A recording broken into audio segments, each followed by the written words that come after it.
اهلا وسهلا بكم البنات. هذا ديديكاس للراجل الفشار، للراجل اللي ما تيحترمش مراته، الراجل اللي تيبروفيتي في مراته، الراجل اللي تيستغل مراته، الراجل اللي غادي تيجي تخلي مراته اللور. يعني في المستقبل ما تيمشيوش رجل برجل، ما تيمشيوش يدي في يد، تيمشي هو وهي تقول لها ضحي، زيدي ضحي، قابلي الدراري، لا اش باغا تخدمي، لا هادي.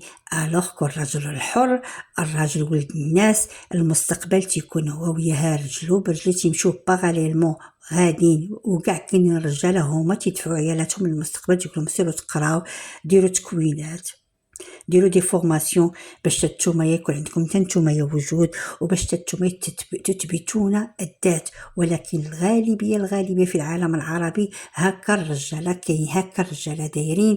الراجل تيلبس ويتانتك ويتريح ويخرج، والمراه مسكينه غاصه مع الدراري، وغاصه مع الطياب، وغاصه مع التصبين، وغاصه مع النشير، وغاصه مع الميناج، ويجي في الليل ومازال ويتامر ويتشرط ويبدا يغوت عليها وما تيحترمهاش.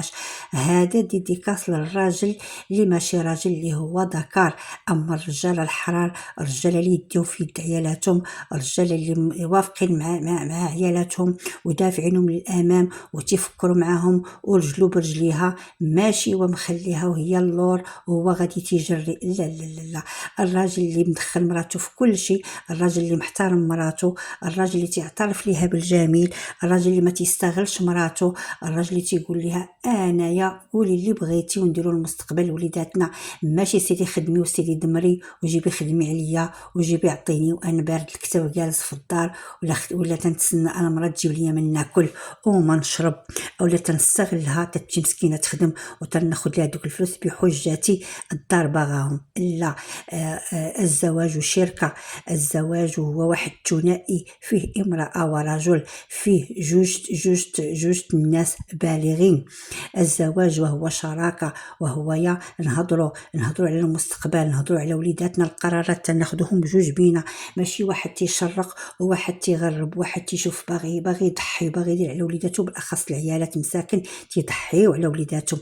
العيالات مساكن تيقول لك ماشي مشكله، تتغمض عينيها ولو داك الراجل تيهينها ولو تيعايرها ولو تيحتقرها ولو تقول سيدي اش تعرفي انت بعدا، اش مره انت بعدا سيري تجلسي، سيري تثبتي. ورغم داك الشيء مساكن تيصبروا تيقول لك على وجه الوليدات. ولكن البنات اللي مقبليت على الزواج او اللي يلاه تزوجوا، عندكم تمشيو تزوجوا بلا ما تكون عندكم شي وظيفه او لا شي صنعه او لا تكونوا خدامات، على الاقل تمشيو تزوجوا وانتم هي مستقلات ماديا. عمركم ما تحطوا راسكم تحت رجلين الراجل غدار. ماشي كلشي الرجاله، كاينين الرجاله ما تعترفوش بعيالاتهم، كاينين الرجاله مستغلين لعيالاتهم، كاينين الرجاله تيجيبوا المراه غير فقط باش يتسمى مزوج ووالد، وفقط هو داير ما باغي. الهضره هضرتو والشوار شوارو والكلام كلامو، انتي موتي جدبي والله ما نديها فيك وماشي شغلي. لذا يا البنات اللي مقبلات اولا يلا عندكم من كثره الولاد، عندكم تقولوا راه الراجل تيتشد بالولاد، راه الراجل ما تيتشدش بالولاد. وبالتالي ها ما عندنا الناس تيتزوجوا في اليوتيوب وتنتابعينهم في اليوتيوب انهم مطلقين باربعه وبثلاثه وبخمسه وتيعاودوا حياتهم. ولكن شكون اللي حاصل؟ الام اللي خصها تصرف، الام اللي خصها هاو كاع عطاها ديك النفقه. شحال غتكون كاع ديك النفقه مثلا؟ شحال غتكون ديك النفقه مثلا؟ هي مسكينه مع الوليدات صابره تقول لك مازال ما غاداش نتزوج، راه غادا نضحي على وليداتي، رغم ان حتى هي انسان وحتى هي عندها مشاعر وحتى هي عندها احاسيس. ولكن الاب تيمشي يدير حياته، تيشوف حياته وولاد ولاد اخرين بحال شي حاجه ما كاينه. ولكن راه الام هي الام مسكينه. لما الراجل تيطلق المراه بالولاد، يا ترى يشوفهم يا ترى ما تيشوفهمش، يا ترى يصرف عليهم يا ترى ما تصرفش عليهم. ولكن هو تعاود حياته كأن شيئا لم يكن، كأنه باقي زفري وما عندوش كرام ديال المشكل، ويجيب تاني وحده ونفس الشكل. خاصكم تعرفوا البنات، العيالات، الاخوات، ان الكرامه الا ما درتيهاش انت عمرك ما تسني الراجل يدير لك كرامتك. راه الراجل الا ما طحنك، الراجل قد ما تعطي تنهضروا على ماشي على ولاد الناس، تنهضروا على الاقلال ديال الاصل. قد ما انت تتعطي صافي تيقول لك انا عندي هذيك المراه ضامنها في جيبي، هذيك المراه دائما غتضحي، هذيك المراه دائما غتعطيني، هذيك المراه دائما غتحضر الراس. فهمتوا؟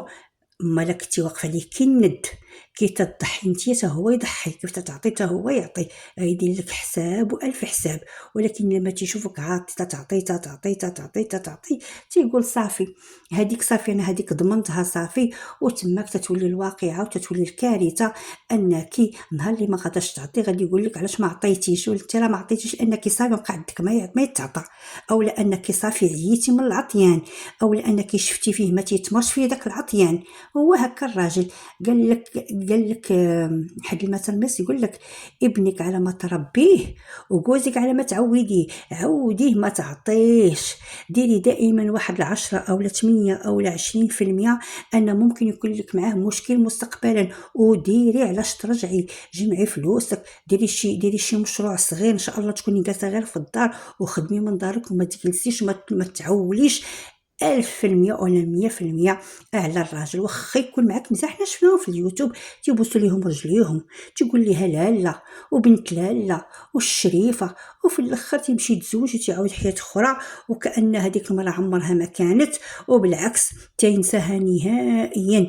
فلذا الاخوات ديروا علاش ترجعوا.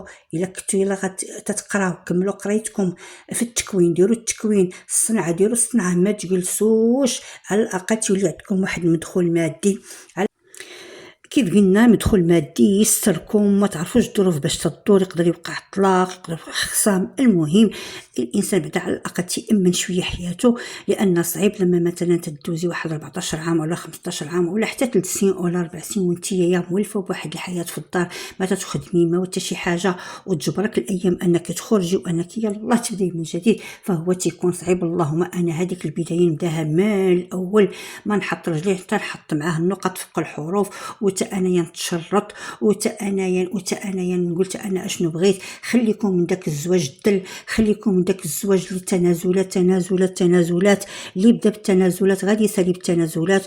ويا ريت ديك التنازلات في وقت من الاوقات تعتبر وتاخذ بعين الاعتبار. ممكن ديك التنازلات يضربها لك عرض الحائط ويقول لك انت اللي بغيتي تنازلي وانت اللي بغيتي تعطي.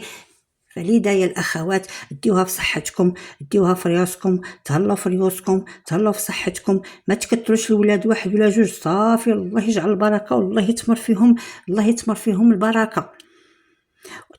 قلنا لكم اللي تقدر دير تكوين تقدر دير صنعه. المهم يكون عندها واحد السلاح في يديها للايام، والانسان ما عارف اشنو تيوقع ليه.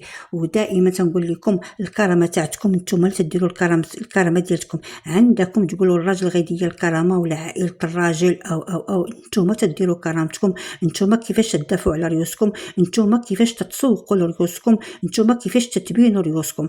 لما راجل تيشوفك انك واقفه ما تترضيش على راسك نص كلمه غادي يدير بحسابه. لما غادي يشوفك كلتي الطرشه الاولى والطرشه الثانيه والطرشه الثالثه والركله الاولى والركله الثانيه والركله الثالثه، صافي تيقول هذه عبده عندي، وتيدير فك اللي بغا، تيدير فك شرع يدو اللي بغا. وتنشوفوا بزاف النماذج في المجتمع المغربي مساكن عيالات مغربيات مهمشات عايشات واحد عيشه ديال الدل.